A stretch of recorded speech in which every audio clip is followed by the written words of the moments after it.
Hello, chers gentlemen. Ici MRP pour le 8ème épisode de Sens Ciné. Faire une critique cinéma d'un film sur 10 critères en 100 secondes. Aujourd'hui, je vais vous parler de Kingsman 2, sorti le 11 octobre 2017 en France. Le premier film était incroyable, allons voir si le deuxième a fait mieux.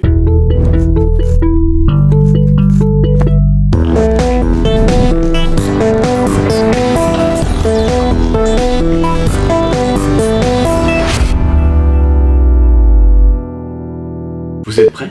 Ça va commencer.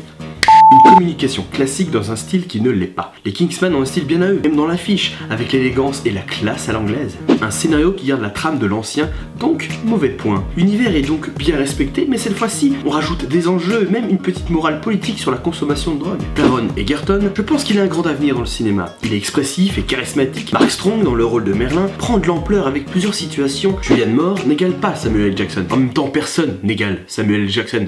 Mais sinon, le personnage reste atypique. Channing Tatum est un personnage intéressant qui est mis dans un placard scénaristique tout le long du film. C'est vraiment du gâchis, c'est dommage. Esthétique à la Kingsman, avec des effets spéciaux impossibles mais très réalistes, donc on y croit. Comme dans le premier avec les têtes en feu d'artifice, c'est impossible, mais on y croit. Un rythme classique en 3 actes qui rebondit régulièrement avec des ajouts scénaristiques pour accentuer les enjeux et l'enquête. Des beaux plans, des beaux effets, des transitions remarquables, surtout avec celle du pochon de weed qui se mêle à la forêt. On y retrouve des scènes de combat sans coupure, spectaculaires, comme dans le 1, avec la scène dans l'église. Toi-même tu sais. Vous n'aimerez pas si vous n'aimez pas l'absurde, car Kingsman était et reste un film d'espionnage absurde et brillant dans les scènes d'action. À propos de scènes d'action, les scènes de combat restent un peu moins spectaculaires que dans le premier. Vous aimerez parce qu'il y a plus d'enjeux que dans le premier. On est plus dans l'histoire, qui semble plus forte, avec des habiletés politiques, tout en restant dans l'humour et dans l'absurde du premier Kingsman. Ce film représente très bien le Royaume-Uni. La classe indiscutable des Anglais face à la beaufrie indiscutable des Américains, tout en y rajoutant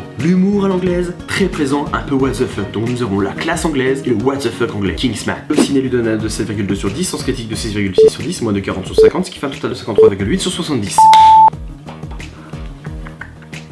Comme vous avez pu le remarquer, les notes sont un peu basses. Même si vous les comparez avec le Kingsman 1, elles sont un petit peu en dessous. En gros, c'est un Kingsman, donc c'est très bien, mais un peu trop de similarité avec le premier. Donc, un manque de prise de risque, ce qui est un mauvais point.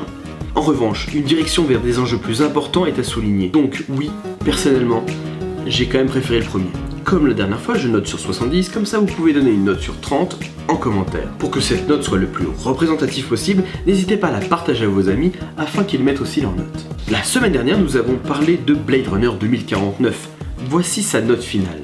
61,7 sur 70, plus votre moyenne, 24,4 sur 30, ce qui fait un total de 86,1 sur 100. C'est plutôt une bonne note. Voilà, la vidéo est maintenant terminée, merci de l'avoir regardée. C'était MRP pour vous servir. Ciao les BG.